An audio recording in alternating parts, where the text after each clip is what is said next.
नमस्कार। आज की बात में आपका स्वागत है और आज की बड़ी खबर यह है कि देश में नफरत फैलाने वालों के खिलाफ सख्त एक्शन की शुरुआत हो गई है। दिल्ली पुलिस ने नूपुर शर्मा, नवीन कुमार जिंदल और असदुद्दीन ओवैसी समेत 33 लोगों के खिलाफ सख्त धाराओं में एफआईआर दर्ज कर ली है। इन लोगों के खिलाफ सामाजिक सद्भाव को बिगाड़ने, माहौल खराब करने, लोगों को भड़काने, जानबूझकर किसी धर्म या मजहब का अपमान करने और सोशल मीडिया के जरिए उन्माद फैलाने की कोशिश करने जैसे गंभीर आरोपों में मुकदमे दर्ज किए गए हैं। यह दिल्ली पुलिस की तरफ उठाया गया एक बड़ा कदम है, सख्त कदम है। जिन लोगों के खिलाफ एफआईआर दर्ज की गई है वो विवादित और भड़काऊ बयानों के लिए अक्सर चर्चा में रहते हैं, लेकिन अब तक कोई खास एक्शन नहीं हुआ था, इसलिए इनकी हिम्मत बढ़ती रही। आज दिल्ली पुलिस ने जिन धाराओं में केस दर्ज किया है उनमें पुलिस स्टेशन से जमानत नहीं मिलेगी, कोर्ट जाना पड़ेगा और अगर जुर्म साबित हो गया तो 6 साल तक कैद की सजा हो सकती है। इंटरेस्टिंग बात यह कि जो लोग अब तक नूपुर शर्मा के खिलाफ केस दर्ज करने की मांग कर रहे थे, उनकी गिरफ्तारी की मांग जोर शोर से कर रहे थे, आज वो अचानक खामोश हो गए। कुछ को इस बात पर ऑब्जेक्शन है कि एफआईआर में मुसलमानों के नाम क्यों हैं। ओवैसी ने पूछा उनका जुर्म क्या है, किस बयान पर एफआईआर दर्ज हुई है उन्हें बताया नहीं गया। ओवैसी का इल्जाम है कि Delhi police law enforcing agency की तरह काम नहीं कर रही, दिल्ली पुलिस ने बैलेंसिंग एक्ट किया है। ओवैसी के मुताबिक यह कानून ठीक नहीं है। अब ओवैसी के इल्जाम में कितनी हकीकत है, कितना फसाना है, जिन लोगों के खिलाफ एफआईआर दर्ज हुई है वो कौन है, उनका ट्रैक रिकॉर्ड क्या है, दिल्ली पुलिस के एक्शन पर कैसे सियासत हुई और उसका असर क्या होगा, यह काम करना कितना जरूरी था, इन सारी बातों पर चर्चा करेंगे आज की बात में। आमतौर पर पुलिस मजहबी उन्माद फैलाने वालों के खिलाफ इंडिविजुअली एक्शन लेती है, लेकिन इस बार एक साथ एक्शन हुआ। एक साथ 33 लोगों के खिलाफ एफआईआर पहली बार दर्ज हुई है और इस बार चर्चा इसलिए ज्यादा है क्योंकि इसमें उन लोगों के नाम भी हैं जो बीजेपी से जुड़े हैं, जिन्हें बीजेपी का सपोर्टर माना जाता है। बीजेपी की प्रवक्ता रही नूपुर शर्मा और दिल्ली बीजेपी के मीडिया प्रभारी रहे नवीन कुमार जिंदल भी इनमें शामिल हैं। इन दोनों के खिलाफ गलत बयानी के कारण बीजेपी ने पहले ही एक्शन ले लिया है। नूपुर को पार्टी से सस्पेंड किया गया था, नवीन कुमार जिंदल को पार्टी से निकाल दिया गया है। आज दिल्ली पुलिस ने इन दोनों के खिलाफ भड़काऊ बयानों के इल्जाम में केस भी दर्ज कर लिया। नूपुर शर्मा दिल्ली यूनिवर्सिटी से ग्रेजुएट हैं, लॉयर हैं। 2008 में दिल्ली विश्वविद्यालय छात्र संघ की प्रेसिडेंट चुनी गई थी, उसके बाद चर्चे में आई। फिर दिल्ली के असेंबली इलेक्शन में बीजेपी ने नूपुर शर्मा को अरविंद केजरीवाल के खिलाफ मैदान में उतारा था। वो चुनाव हार गई, लेकिन इसके बाद से उनका राजनीतिक सफर ज्यादा तेज हो गया। जेपी नड्डा ने उन्हें पार्टी के प्रवक्ताओं की टीम में शामिल किया। इसी तरह से पत्रकार से नेता बने नवीन कुमार भी बीजेपी के सिंबल पर असेंबली इलेक्शन लड़ चुके हैं। कुछ दिन पहले तक दिल्ली बीजेपी की मीडिया सेल के प्रभारी थे। अब नूपुर और नवीन दोनों भड़काऊ बयानबाजों की लिस्ट में शामिल हैं और इन दोनों के खिलाफ केस दर्ज हुए हैं। दिल्ली पुलिस की एफआईआर में जगह जगह धर्म संसद आयोजित करने वाले यति नरसिम्हानंद का भी नाम है। यह शख्स भगवा वस्त्र पहनता है, खुद को साधु बताता है, लेकिन यति नरसिम्हानंद की जुबान हमेशा से विवादित बयान निकालने वाली रही है। उनके खिलाफ कई केस चल रहे हैं। इसी चक्कर में महाशय कई बार जेल जा चुके हैं, फिलहाल जमानत पर बाहर हैं। बेल पर बाहर आने के बाद नरसिम्हानंद ने कहा था कि वो अब धार्मिक मुद्दों पर कुछ नहीं बोलेंगे, लेकिन कुछ दिन चुप रहकर उन्होंने फिर से बयानबाजी शुरू कर दी। उसी की तरह का एक और नाम है पूजा शकुन पांडे। ये मोहतरमा हिंदू महासभा से जुड़ी हैं। पूजा शकुन पांडे ने बापू की तस्वीर पर बंदूक तानकर फोटो खिंचवाई थी। अभी हाल ही में इन्होंने जुमे की नमाज को लेकर विवादित बयान दिया था। इसके बाद वो गिरफ्तार भी हुई थी, लेकिन हवाला से बाहर आते ही उन्होंने फिर से वही बयानबाजी शुरू कर दी और अपने बयानों को सोशल मीडिया पर सर्कुलेट भी किया। इसीलिए दिल्ली पुलिस की intelligence fusion and strategic operation team यानी आईएफएसओ विंग ने इन सब के खिलाफ एफआईआर दर्ज की है। दिल्ली पुलिस ने बिना भेदभाव के एक्शन लिया है। बयान बहादुरों का मजहब नहीं देखा, उनका कनेक्शन नहीं देखा। सोशल मीडिया पर, व्हाट्सएप पर या किसी दूसरे प्लेटफॉर्म पर जिन जिन लोगों के भड़काऊ बयान मिले, जिन जिन लोगों ने धार्मिक भावनाएं भड़काने का काम किया, जिन लोगों ने दूसरे मजहब वाले के खिलाफ गलत बातें कही, उन सब के नाम एफआईआर में हैं। और इस लपेटे में असदुद्दीन ओवैसी भी आ गए। ओवैसी सीना ठोक कर कहते हैं कि वो मुसलमानों की रहनुमाई करते हैं, मुसलमानों के हक की बात करते हैं, मुसलमानों से वोट मांगते हैं, मुसलमानों के नेता हैं।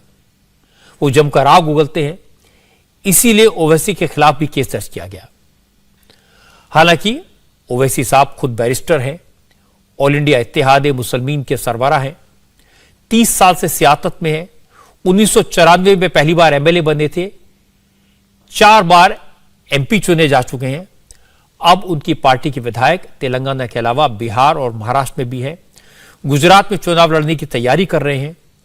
विरोधी पार्टियां ओवैसी को बीजेपी का एजेंट बताती रही हैं, लेकिन बीजेपी की सरकार ने ओवैसी का नाम जहर उगलने वालों की लिस्ट में डाल दिया। दिल्ली पुलिस ने ओवैसी के खिलाफ केस दर्ज किया है। इसी तरह दिल्ली पुलिस के एफआईआर में एक और नाम है शादाब चौहान का। शादाब चौहान पीस पार्टी से जुड़े हैं, आजकल टीवी डिबेट्स में हिस्सा लेते हुए दिखाई देते हैं और खुद को मुसलमानों का पैरोकार बताते हैं, खुद को इस्लामिक स्कॉलर कहते हैं। इलियास शरीफुद्दीन और राजस्थान के मौलाना मुफ्ती नदीम, ऐसे कई लोगों के नाम भी दिल्ली पुलिस के एफआईआर में हैं, जो आए दिन कम्युनल हार्मनी बिगाड़ने वाले बयान देते रहे हैं, सोशल मीडिया पर बिना सोचे समझे लिखते हैं, दूसरे धर्मों के बारे में अनाप शनाप कमेंट करते हैं। जैसे मौलाना शरफुद्दीन ने शिवलिंग को लेकर एक आपत्तिजनक कमेंट किया था। इसी तरह राजस्थान के मौलाना मुफ्ती नदीम ने भी भड़काने वाले बयान दिए हैं। ये बयान सोशल मीडिया पर बहुत वायरल हुए। ज्ञानवापी मस्जिद के भीतर शिवलिंग मिलने के दावे के बाद पीस पार्टी के शादाब चौहान ने भी बहुत सारी ऑब्जेक्शनेबल बातें कही थी। इसी तरह ओवैसी की पार्टी के नेता दानिश कुरैशी का नाम भी एफआईआर में है, जिन्हें भड़काऊ बयान देने पर गुजरात में भी गिरफ्तार किया गया था। अब दानिश कुरैशी के खिलाफ भावनाएं भड़काने का केस दिल्ली में दर्ज किया गया है। दिल्ली पुलिस ने कहा कि वो काफी दिनों से सोशल मीडिया पर नजर बनाए हुए थी, जिसके बाद ये एफआईआर की गई है और अब कार्रवाई को आगे बढ़ाया जाएगा। ये एफआईआर 2 ऑफ कोर्स की गई हैं और ये जो हेट मॉन्गर्स हैं, जो सोशल मीडिया या पब्लिक फोरम्स के ऊपर हेटफुल मैसेजेस आए हैं जो हर्टफुल हैं कम्युनली और अदर रिलीजन के लिए, उनके खिलाफ की गई हैं और मैटर अभी इन्वेस्टिगेशन में है, तो इससे ज्यादा डिटेल अभी मैं नहीं देना चाहूंगी। एक्यूज कौन कौन है, क्योंकि कुछ नेताओं के और कुछ इन्फ्लुएंसर के भी नाम है। We will be sharing it shortly. क्या ओवैसी और नुपुर शर्मा और नवीन जिंदल इन सबके नाम हैं? जी, इनके भी नाम मेंशन्ड है जी। तो इसमें मैम आगे कार्रवाई किस तरीके की होगी? क्या इन्हें समन करके पूछताछ के लिए बुलाया जाएगा? क्या किया जाएगा? ये ऑनगोइंग इन्वेस्टिगेशन है और जैसे ही प्रोग्रेस करेगी इन्वेस्टिगेशन हम आपसे डिटेल शेयर करेंगे। जिन लोग के खिलाफ केस दर्ज हुए हैं, उनके खिलाफ पुलिस जो धाराएं लगाई हैं वो काफी सख्त हैं। एफआईआर आईपीसी की दफा 153, 295 और 505 के तहत दर्ज हुई है। 153 का मतलब है दंगे भड़काने के लिए जानबूझकर उकसाना। इस दफा के तहत अगर केस दर्ज होता है तो सेशन कोर्ट से ही जमानत मिल सकती है और अगर जुर्म साबित हो जाए तो 3 साल की कैद हो सकती है। इसी तरह दफा 295 किसी दूसरे धर्म के अपमान करने वालों के खिलाफ लगती है, यह भी गैर जमानती है। दफा 505, 505 सामाजिक माहौल खराब करने के इल्जाम में लगाई जाती है। इसमें जुर्म साबित हो तो 6 साल की सजा हो सकती है। इसमें भी पुलिस स्टेशन से जमानत नहीं मिलती, कोर्ट जाकर जमानत लेनी पड़ती है। यानी अब जिन लोगों के खिलाफ एफआईआर हुई है उनकी गिरफ्तारी होगी तो पुलिस स्टेशन से जमानत लेकर छूट नहीं पाएंगे। और एक खास बात और है, जिन लोगों के खिलाफ पुलिस ने एफआईआर दर्ज की है उनमें से कई ऐसे हैं जिन्होंने खुद किसी धर्म के खिलाफ कुछ नहीं बोला, लेकिन उन्होंने बिना वेरीफाई किए किसी दूसरे के बयान, किसी दूसरे के दावे, किसी दूसरे के ट्वीट या व्हाट्सएप मैसेजेस को रीट्वीट किया, फॉरवर्ड किया। इसे समाज में जानबूझकर नफरत फैलाने का जुर्म माना गया और इन लोगों के खिलाफ एफआईआर की गई है, इसलिए यह मामला उन लोगों के लिए भी सबक है जो व्हाट्सएप पर, फेसबुक पर, ट्विटर पर या दूसरे सोशल मीडिया प्लेटफॉर्म पर बिना सोचे समझे किसी भी धर्म के बारे में किए गए कमेंट को रीट्वीट कर देते हैं या शेयर कर देते हैं, रिपोस्ट कर देते हैं। इसीलिए आज दिल्ली पुलिस ने आम लोगों को चेतावनी भी दी, सलाह भी दी। कहा कि सोशल मीडिया पर किसी और के कमेंट को बिना सोचे समझे शेयर या ट्वीट ना करें, वरना आप भी कानून के झमेले में फंस सकते हैं। दिल्ली के वासियों को भी बताना चाहूंगी कि अगर आप किसी चीज को रीट्वीट करते हैं, अनवेरिफाइड है और कम्युनली सेंसिटिव है या गलत है, तो उसको रीट्वीट ना करें, उसको पोस्ट ना करें, क्योंकि इससे कम्युनल हेट्रेडनेस बढ़ेगा। एक जो हम इकट्ठा भाईचारे का फीलिंग है वो खत्म होगा। तो ऐसी एक्टिविटीज से दूर रहें एंड मेक श्योर कि जो भी आप कंटेंट पोस्ट करें वो एक्यूरेट हो, उसकी एक्यूरेसी को चेक करें फिर ही पोस्ट करें। अब बहुत सारे लोग पूछ सकते हैं कि दिल्ली पुलिस अपराधियों पर नजर रखेगी, क्राइम कंट्रोल करेगी या आम लोग के सोशल मीडिया अकाउंट्स पर नजर रखने लगेगी। पुलिस करोड़ों लोगों के सोशल मीडिया अकाउंट्स को कैसे सर्च करेगी? लेकिन मैं आपको बता देता हूं, आप इस गफलत में मत रहिएगा कि पुलिस को कैसे पता चलेगा कि व्हाट्सएप पर कौन क्या लिख रहा है, कौन क्या ट्वीट कर रहा है, कौन फेसबुक पर क्या पोस्ट कर रहा है। दिल्ली पुलिस ने सोशल मीडिया दिल्ली पुलिस की intelligence fusion and strategic operations unit यानी IFSO यूनिट की नजर से बचना मुश्किल है। यह यूनिट देश विदेश में ट्रेंड होने वाले ऐसे हर सब्जेक्ट पर खास नजर रखती है जिससे माहौल खराब हो सकता है, देश की इमेज को नुकसान पहुंच सकता है। हमारे संवाददाता अभय पाराशर और कुमार सोनू आज दिल्ली पुलिस की इस खास यूनिट के मॉनिटरिंग रूम में भी गए, जहां से सोशल मीडिया पर नजर रखी जाती है। मैं आपको अभय की रिपोर्ट दिखाता हूं, इससे आपको अंदाजा होगा कि पुलिस कितनी बारीकी से सोशल मीडिया पर नजर रखती है। और यह उन लोगों के लिए चेतावनी है जो बिना सोचे समझे सोशल मीडिया पर किसी भी मैसेज को फॉरवर्ड कर देते हैं। दो तरीके से असल में काम होता है। सबसे पहले ये जो आप सेल देख रहे हैं, यहां पर आप देख सकते हैं पूरी यूनिट है, तमाम ऑफिसर, और ये वो ऑफिसर्स हैं जो सोशल मीडिया को बहुत अच्छे से समझते हैं। किस तरीके से लोग अगर कोई गलत ट्वीट कर रहे हैं या किसी की भावना को भड़काने वाला मैसेज कर रहे हैं, उस पर ये पूरी टीम पैनी नजर रखती है। ट्विटर हो, फेसबुक हो, उसको बहुत भली बात ये लोग जानते हैं। और सामने स्क्रीन पर जिस तरीके से मेरे सहयोगी कुमार सोनू ने बताया, ये पूरा एक एक ट्विटर आप जो सामने स्क्रीन पर देख रहे हैं पूरी तरीके से स्क्रॉल किया जाता है। अगर कहीं भी ऐसी कोई जानकारी मिलती है कि किसी ने किसी की भावना को भड़काने वाला या कुछ ऐसा ट्वीट किया है जिससे माहौल खराब हो सकता है, तो उस पर नजर रखी जाती है। और दूसरा काम क्या होता है, यहां पूरी नजर रखने के बाद अगर लगता है कि किसी ने कोई ऑफेंसिव ट्वीट करा है, उसके बाद सीधा इस बात की जानकारी दी जाती है। द्वारका में IFSO यूनिट का दफ्तर है सोनू, जहां पर KPS मल्होत्रा बैठते हैं। और अगर यह लगता है कि यह गलत ट्वीट हुआ है, इस पर मुकदमा दर्ज होना चाहिए, फिर वहां से इन्वेस्टिगेशन शुरू होती है, मुकदमा दर्ज किया जाता है। बेहद ही अभद्र एक शख्स ने यहां पर कुछ ट्विटर पर डाला है।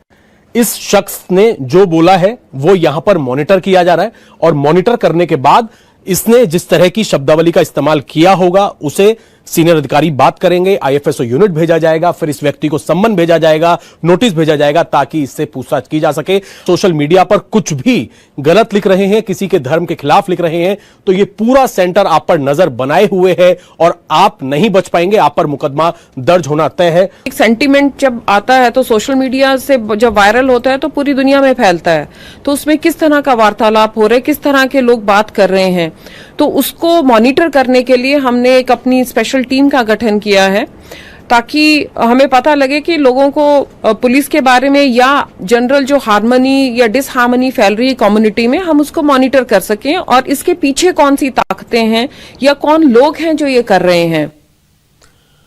पुलिस ने एक्शन की शुरुआत की है।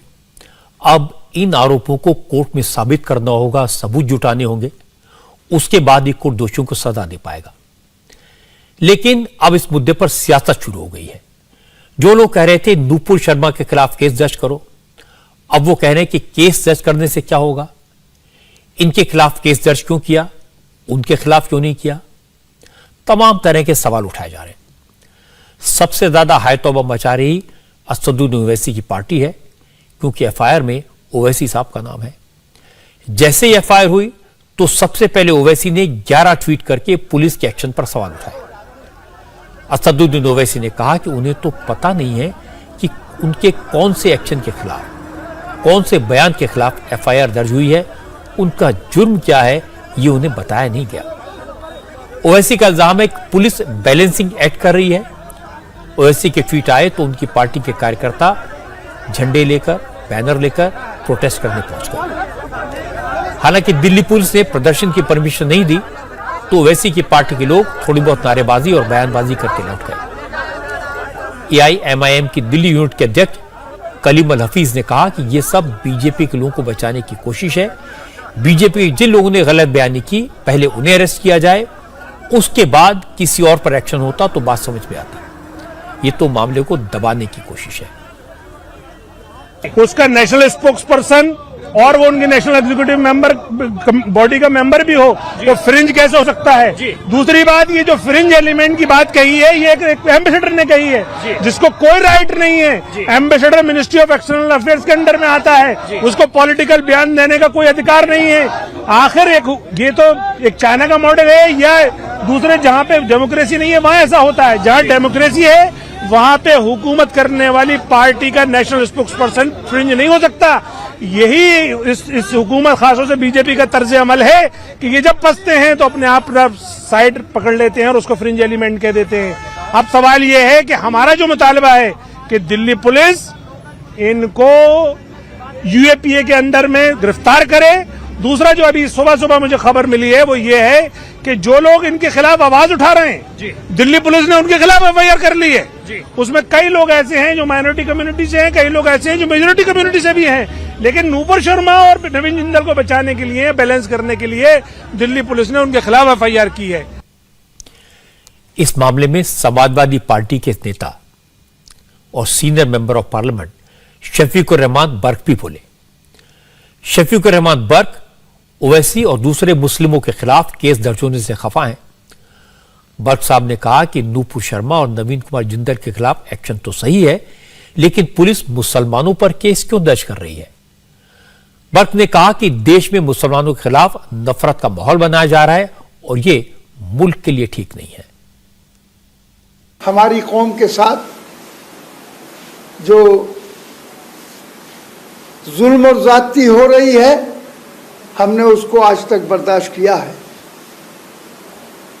और हमारे साथ हर किस्म का जुल्म किया गया और किया जा रहा है। आज भी जो नफरत का यह आग फैला दी गई है, इस नफरत की आग को बंद किया जाए।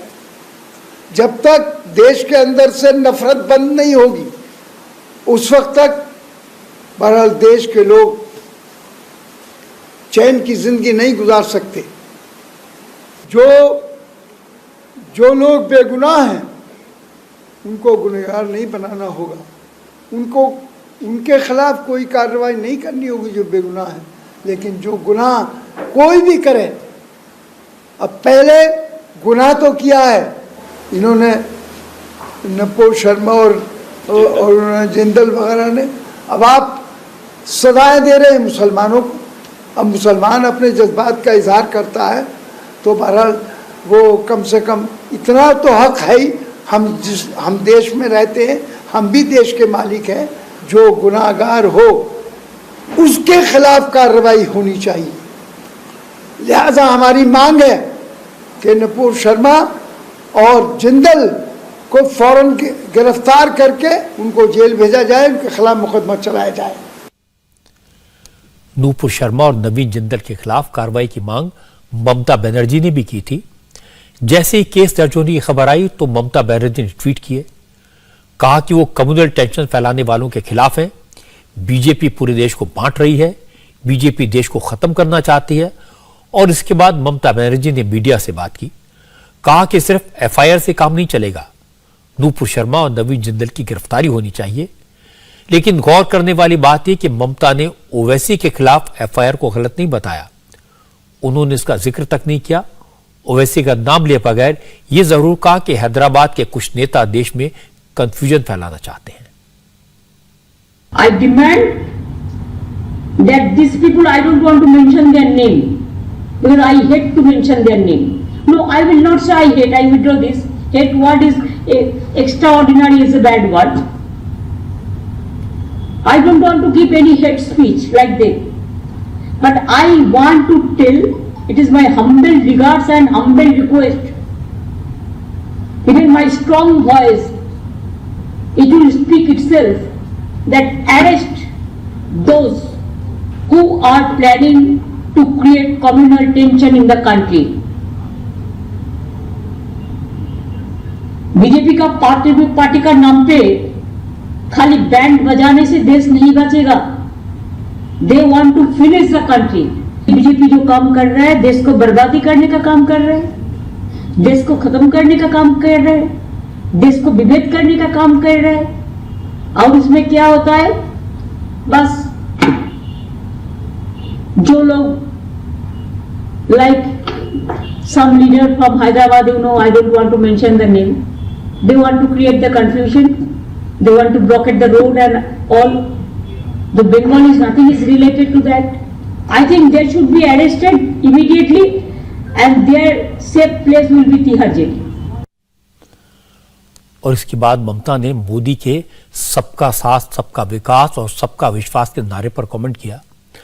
ममता बनर्जी ने कहा यह नारा झूठा है. बीजेपी न किसी का विकास करती है और न किसी पर विश्वास करती है.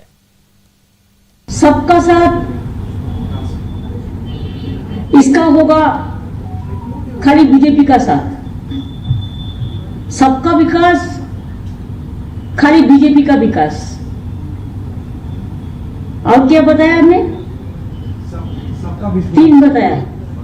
सबको विश्वास, अपन पे जिसको विश्वास नहीं है अपना ऊपर, वो नाखुदा की सहारों की बात करते हैं.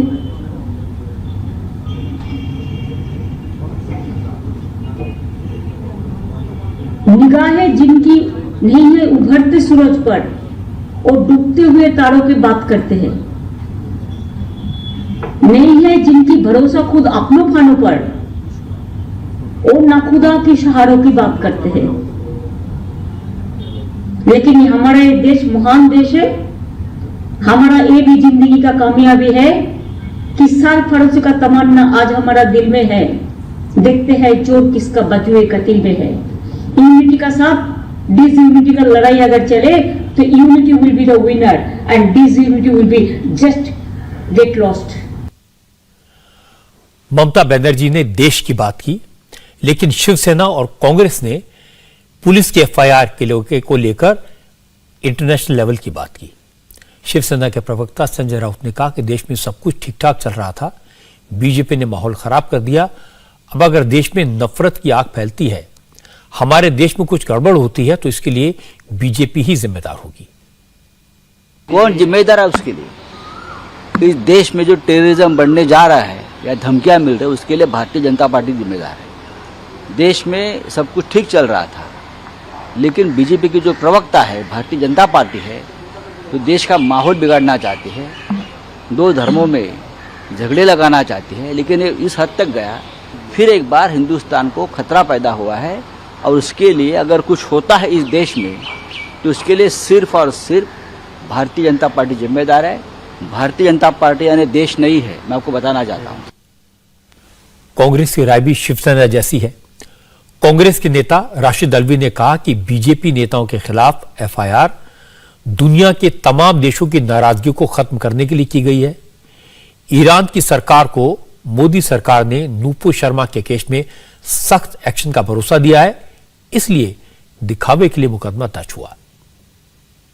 लेकिन ये कांग्रेस पार्टी को मुतमईन करने के लिए नहीं हुआ है, देश के विपक्ष या देश के अल्पसंख्यक समाज को मुतमईन करने के लिए नहीं हुआ है.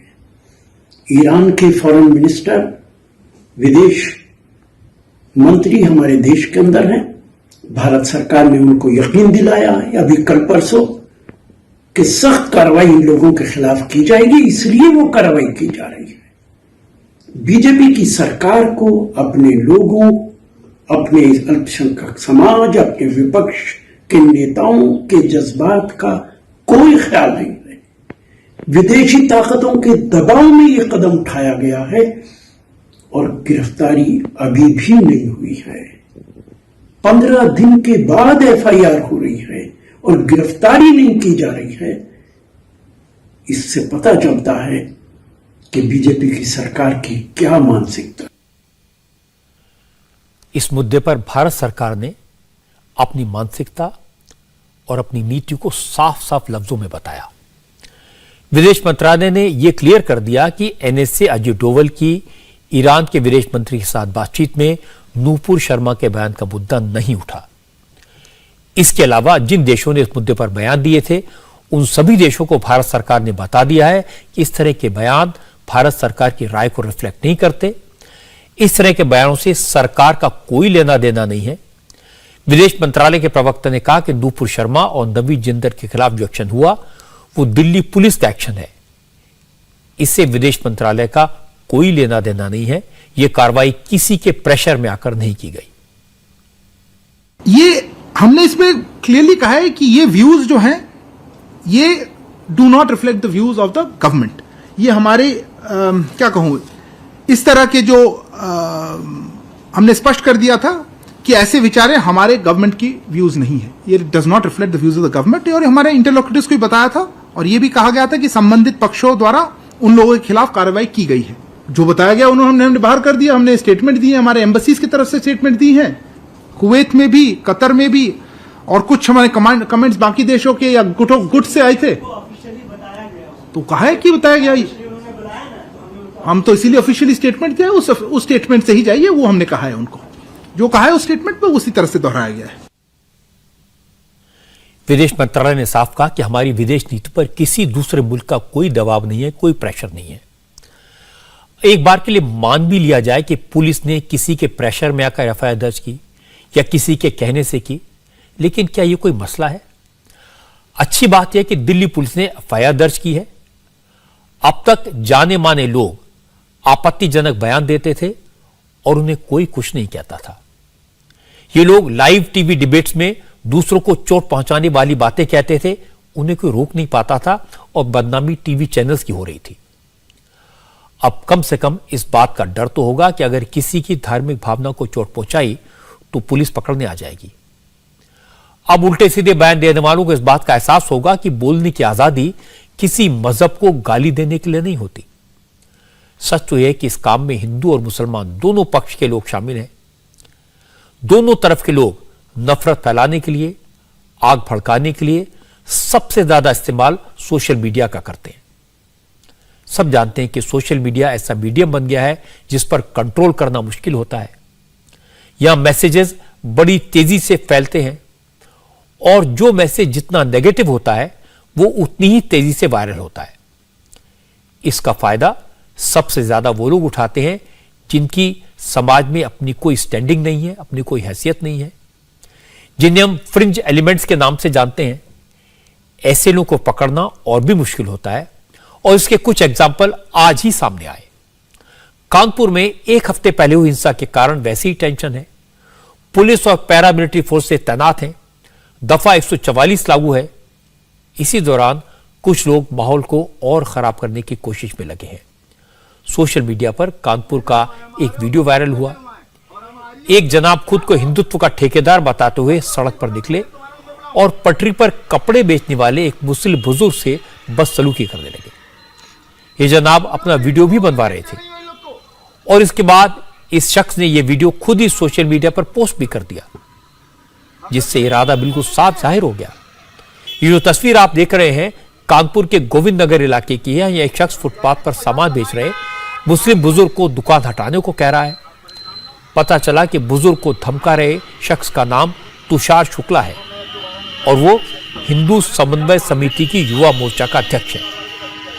वीडियो में तुषार शुक्ला ये कहते हुए दिख रहा है कि मुसलमानों ने हिंदुओं की दुकानों पर पत्थर चलाए, इसलिए वो उन्हें सामान नहीं बेचने देगा। हमारे ऊपर गुम्मे चलवाए, हमारे ऊपर पत्थर चलवाए और हमारी हो जो और तुम लोग भी हिंदुओं के देखते नहीं हो। लोग को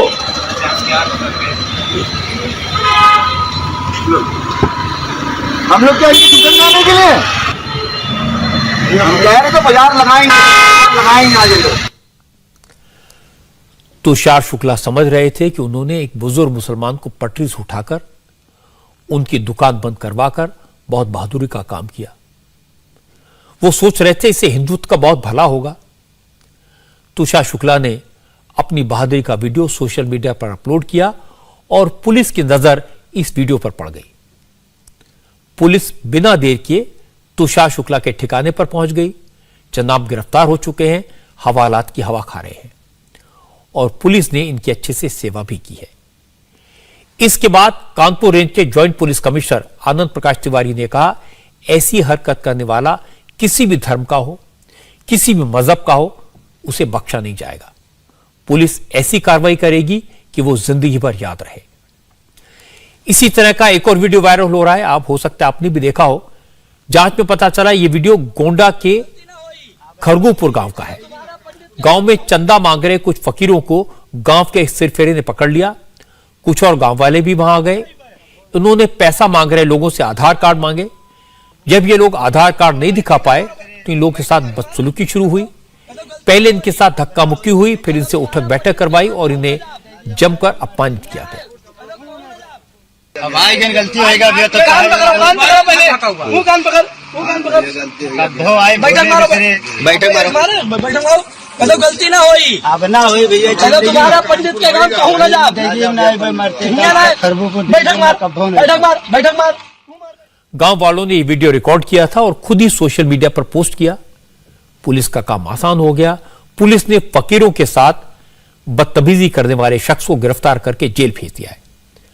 जो लोग वहां तमाशा देख रहे थे, वीडियो बना रहे थे, लेकिन इस वीडियो में दिख नहीं रहे हैं, उन लोगों को भी पुलिस खोज रही है। हालांकि पुलिस इस बात की भी जांच कर रही है कि ये 3 फकीर कौन थे, कहां के थे और इस गांव में क्यों आए थे। जब संपूर्ण घटनाक्रम की जांच की गई तो यह तथ्य प्रकाश में आया कि ये 3 व्यक्ति खरगूपुर थाना क्षेत्र के अंतर्गत ग्राम सभा खरगूपुर डिंगुर में ये गए थे।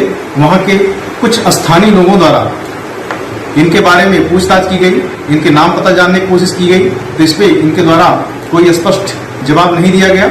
इस पर एक व्यक्ति द्वारा इनके साथ अभद्र व्यवहार किया गया। इस सूचना पर थाना खरगूपुर में सुसंगत धाराओं में अभियोग पंजीकृत करते हुए एक व्यक्ति की गिरफ्तारी की गई है और इस तथ्य की भी जांच की जा रही है कि ये 3 व्यक्ति कौन लोग थे और किस कारण से उस गांव सभा में गए थे। फ्रिंज एलिमेंट्स किस तरह की हरकतें करते हैं, इसका एक और उदाहरण गोंडा में पुलिस ने देखा। इस वक्त सोशल मीडिया पर एक फेक मैसेज गोंडा में वायरल हो रहा है। इस मैसेज में कहा गया कि इस्लाम की तौहीन करने वालों के विरोध में 10 जून को यानी कल जुमे के दिन गोंडा में बड़ा प्रोटेस्ट होगा। डिप्टी साहब मस्जिद से छावनी मस्जिद तक जुलूस निकाला जाएगा और बाद में धरना प्रदर्शन होगा। हालांकि किसी संगठन ने न प्रदर्शन की कॉल दी है, न किसी ने बंद की कॉल दी है, न किसी ने पुलिस से परमिशन मांगी है। अब पुलिस ये पता लगा रही कि आखिर प्रोटेस्ट का झूठा मैसेज किसने सर्कुलेट किया। इस सिलसिले में पुलिस ने एक शख्स को गिरफ्तार भी किया है। चूंकि विरोध प्रदर्शन का यह मैसेज बहुत तेजी से सर्कुलेट हुआ है, इसलिए प्रशासन ने पीस कमेटी की मीटिंग बुलाई। सबसे कहा कि वो अपने अपने समाज के लोगों को समझाएं। गोंडा के एसपी संतोष मिश्रा ने लोगों से कहा कि वो किसी की झांसे में ना आए, सोशल मीडिया पर सर्कुलेट होने वाले मैसेज पर यकीन ना करें। एसपी ने कहा कि अगर किसी को शिकायत है तो कभी भी उनसे या डीएम से आकर बात कर सकते हैं, लेकिन अगर किसी ने माहौल खराब करने की कोशिश की तो उसे हवालात और कोर्ट कचहरी के लिए तैयार रहना चाहिए। सोशल मीडिया पे भी लगातार हमारी नजर बनी पड़ी है। सोशल मीडिया पे ही एक व्यक्ति ने इस तरीके का मैसेज प्रोपेगेट किया था कि फ्राइडे को भीड़ इकट्ठा करिए, ये करिए।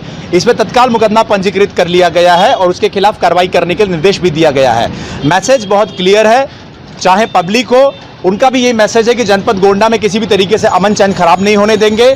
और आज हमने ड्राई रन भी किया है, जहां पुलिस की सारी फोर्स सड़कों पे उतरी हुई है। एंटी राइट गियर के साथ में, लाठी डंडा बॉडी प्रोटेक्टर के साथ में आज सड़क पे है। उनकी ड्यूटी चेक की जा रही है और ये इंश्योर कराया जाएगा कि सेम फोर्स को कल डिप्लॉय कराया जाएगा और कल को नमाज को संपन्न कराने के लिए। और साथ ही साथ हमारी सोशल मीडिया पे और उपद्रवी लोगों पे भी लगातार नजर बनी हुई है और कोई भी व्यक्ति अगर अमन चैन खराब करेगा तो उसको रगड़ के अच्छे से जेल भेजा जाएगा। पुलिस की बात लोगों के समझ में आ रही है। शहर के इमाम ने लोगों से अपील की है कि वो सोशल मीडिया में चल रही अफवाहों पर भरोसा न करें, क्योंकि अगर इन अफवाहों पर भरोसा करके कोई गलत कदम उठाया तो फिर उन्हें और उनके घर वालों को काफी नुकसान उठाना पड़ सकता है।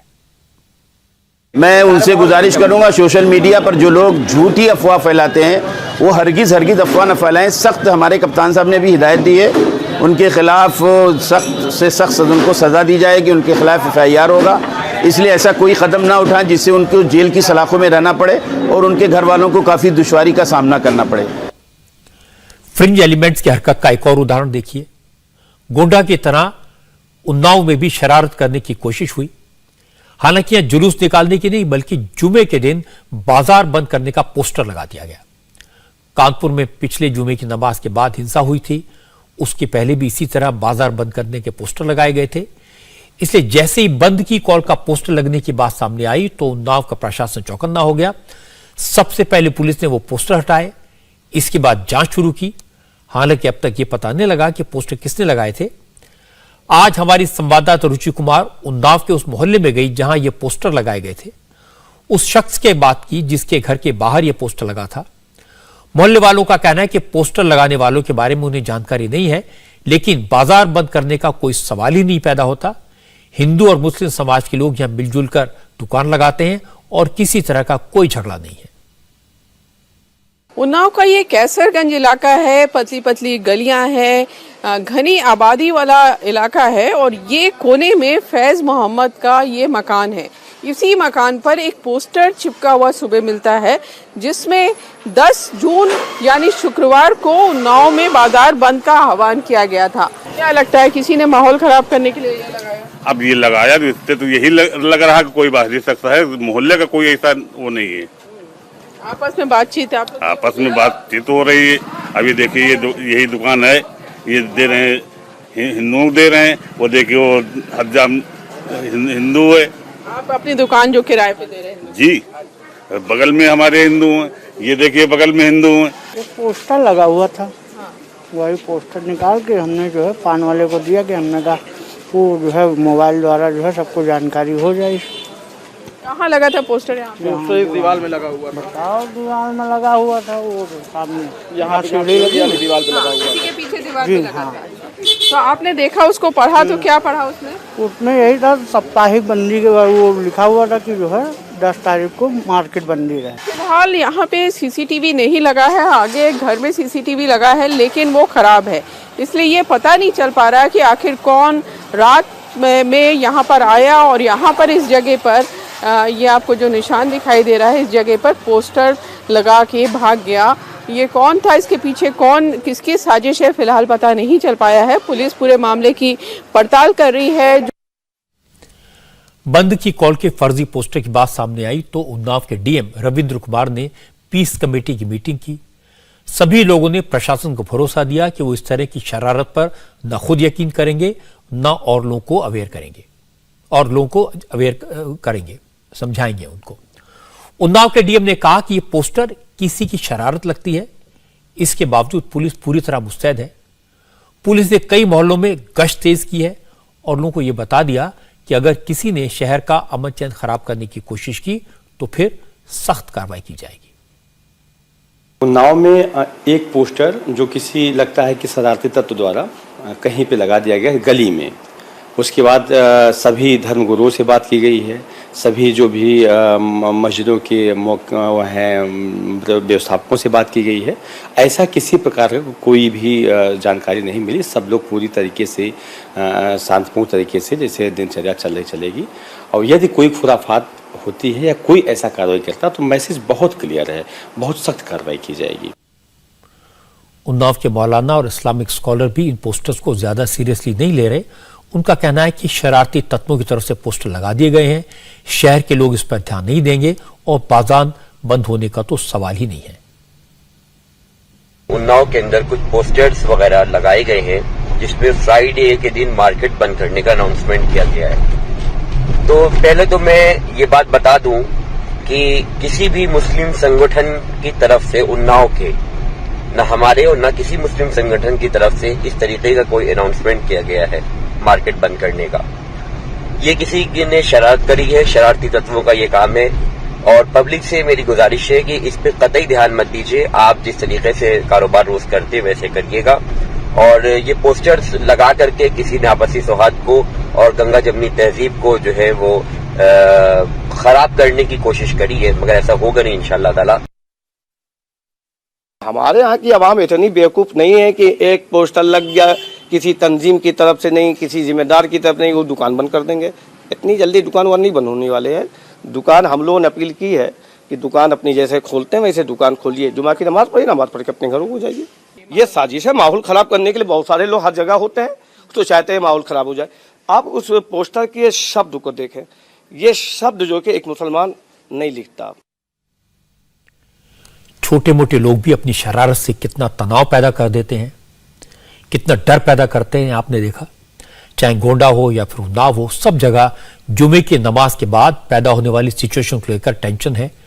और ऐसी ही टेंशन कानपुर में भी दिखाई दी। कानपुर में 3 जून को जुमे के नमाज के बाद ही वायलेंस हुई थी और कल फिर जुमे का दिन है, इसलिए पुलिस अलर्ट है, एक्स्ट्रा प्रिकॉशन ले रही है। कानपुर में दफा 144 लगा दी गई है, यानी धरना प्रदर्शन तो छोड़िए, 4 से ज्यादा लोगों के इकट्ठा होने की इजाजत भी नहीं होगी। ऑल इंडिया सुन्नी उलेमा काउंसिल ने भी कानपुर की मस्जिदों के इमामों को खत लिखकर अपील की है कि लोगों को समझाएं, लोगों से कहें कि भीड़ ना लगाएं, जुमे की नमाज पढ़ने मस्जिद में आएं, लेकिन नमाज के बाद सीधे घर लौट जाएं। हमने, हमारी तंजीम ने आइम्मा मसाजिद को एक खत जारी किया है कि जो जुम्मे के खुतबे से कब्ल नौजवानों को एजुकेट करें कि वो इस शहर में अगर संविधान के अंदर तुम्हें यह हक़ दिया गया है कि तुम अपने किसी भी कॉज के लिए पुरअमन तरीके से प्रोटेस्ट कर सकते हो, तो पुरअमन गांधीवादी तरीके से प्रोटेस्ट करो और कोई ऐसा अमल ना करो जिससे इस शहर में आग लगे और लोगों को अजियत पहुँचे। सभी मुस्लिम धर्मगुरु और इस्लामिक स्कॉलर अब इस मामले में कानूनी तरीका अपनाने की सलाह दे रहे हैं। आज लखनऊ में इस्लामिक सेंटर ऑफ इंडिया के लोगों ने भी यूपी के additional chief secretary Awanish Awasthi से मुलाकात की और पैगंबर साहब की शान में गुस्ताखी करने वालों को कड़ी सजा देने की मांग की।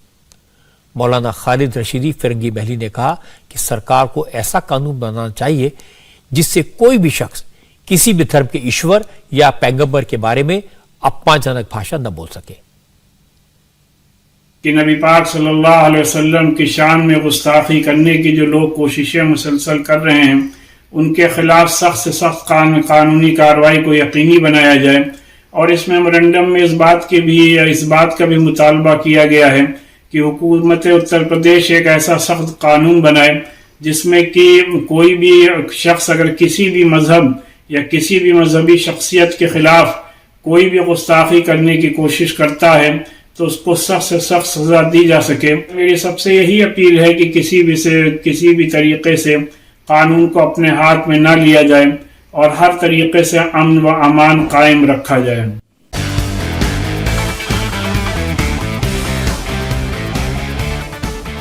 सलमान खान और उनके पिता सलीम खान को धमकी वाले मामले में आज एक बड़ा खुलासा हुआ है। ये बात कंफर्म हो गई कि धमकी वाली चिट्ठी लॉरेंस बिश्नोई गैंग ने ही रखवाई थी। सिद्धू मूसेवाला मर्डर केस में अरेस्ट किए गए सिद्धेश कांबले उर्फ महाकाल ने इसे लेकर बड़ा खुलासा किया। सिद्धेश कांबले के मुताबिक लॉरेंस बिश्नोई गैंग के लोगों ने सलमान के घर के बाहर धमकी वाली चिट्ठी रखवाने के लिए राजस्थान से 3 लोगों को बुलाया था। इन लोगों ने ही धमकी वाली चिट्ठी को बांद्रा बैंड स्टैंड के बेंच पर रखा, जहां सलमान खान के पिता सलीम खान मॉर्निंग वॉक के बाद बैठते हैं। पुलिस ने इन लोगों को आइडेंटिफाई भी कर लिया है। कल राज्यसभा चुनाव के लिए वोटिंग होनी है। वोटिंग से पहले महाविकास अघाड़ी को बड़ा झटका लगा। कोर्ट ने एनसीपी के 2 विधायकों अनिल देशमुख और नवाब मलिक को राज्यसभा में वोट देने के लिए जमानत देने से इनकार कर दिया। इन दोनों नेताओं की तरफ से वोटिंग की परमिशन के लिए एप्लीकेशन लगाई गई थी, जिसे आज कोर्ट ने खारिज कर दिया। अब एनसीपी इस मामले में कल सुबह हाईकोर्ट में अर्जी लगाएगी, लेकिन उम्मीद कम है कि नवाब मलिक और अनिल देशमुख वोट डाल पाएंगे। हालांकि शिवसेना का दावा है कि अगर हाईकोर्ट से भी परमिशन नहीं मिली तब भी कोई फर्क नहीं पड़ेगा, महाविकास अघाड़ी के चारों कैंडिडेट आराम से जीत जाएंगे। अभी मुंबई हाईकोर्ट में अर्जी लगी हुई है, उसका क्या इंजाम आता है वो भी देखेंगे। और इसके बावजूद भी जो भी विधायकों की संख्या है वो संख्या चारों महाविकास आघाड़ी के चारों उम्मीदवार राज्यसभा के लिए जीत के आएंगे, ऐसी पूरी संख्या है। शिवसेना भले ही कुछ भी दावा करे, लेकिन सभी उम्मीदवारों को जिताना आसान नहीं लग रहा। शिवसेना, एनसीपी और कांग्रेस का एक एक कैंडिडेट तो आसानी से जीत जाएगा, लेकिन चौथे उम्मीदवार की जीत पर कंफ्यूजन बना हुआ है। महाविकास आघाड़ी के पास कुल 167 विधायकों का सपोर्ट है। इसमें शिवसेना के 55 एमएलए हैं, एनसीपी के 51 और कांग्रेस के 44, समाजवादी पार्टी के 2, प्रहार जनशक्ति पार्टी के 2 और 13 इंडिपेंडेंट एमएलए हैं। 4 कैंडिडेट जिताने के लिए कम से कम 168 वोट चाहिए, जबकि महाविकास आघाड़ी के पास सिर्फ 167 वोट हैं। यानी चौथे कैंडिडेट के लिए अभी भी 1 वोट कम पड़ता है। उसी तरह बीजेपी के पास अपने 106 विधायक हैं। इसके अलावा 2 एमएलए छोटी पार्टियों के हैं और 5 इंडिपेंडेंट भी बीजेपी के साथ हैं। बीजेपी को 3 कैंडिडेट जिताने के लिए 126 वोट चाहिए, जबकि बीजेपी के पास सिर्फ 113 विधायकों का वोट है, यानी 13 वोट कम है। असदुद्दीन ओवैसी की पार्टी एआईएमआईएम के 2 विधायक हैं। अभी तक ओवैसी ने पत्ते नहीं खोले हैं। उसी तरह बहुजन विकास आघाड़ी के 3 वोट हैं। उन्होंने भी अपनी पोजीशन साफ नहीं की है, लेकिन शिवसेना का दावा है कि महाविकास आघाड़ी को कोई दिक्कत नहीं होगी। विकास आघाड़ी के पास पूरे वोट है। चारों कैंडिडेट महाविकास आघाड़ी के विजयी हो जाएंगे और उसमें कोई दिक्कत की बात नहीं है। सर, लगातार बीजेपी के भी कुछ मंत्री, कुछ लीडर्स आ रहे हैं यहाँ पे, क्या कहीं ना कहीं देखिए, वोटिंग ऐसा नहीं है। वोटिंग तो एमएलए लोग करेंगे और विधायक लोग वोटिंग करेंगे। इसमें कोई भी आने का तो सबको, ये तो होटल है, कोई भी आ सकता है इसमें, लेकिन इसमें कोई आने जाने से कोई फर्क नहीं पड़ता है। महाविकास आघाड़ी के जो विधायक है वो पूरी तरह एकजुट में यहाँ रहे और हमारे पास पूरा जो आंकड़े लगते हैं, जो नंबर चाहिए, वो पूरे हैं। जब एक एक वोट का जुगाड़ करना पड़ रहा हो, सभी विधायकों को होटल में बंद रखने की नौबत आ गई हो, निर्दलीय और छोटी पार्टियां आंख दिखा रही हो, ऐसे वक्त में अगर 2 विधायकों को वोट डालने की परमिशन कोर्ट से न मिले तो शिवसेना को मुश्किल तो होगी। इंडिया टीवी हर वक्त हर जगह डाउनलोड करने के लिए सर्च करें India TV news Google play store या ऐप स्टोर पर।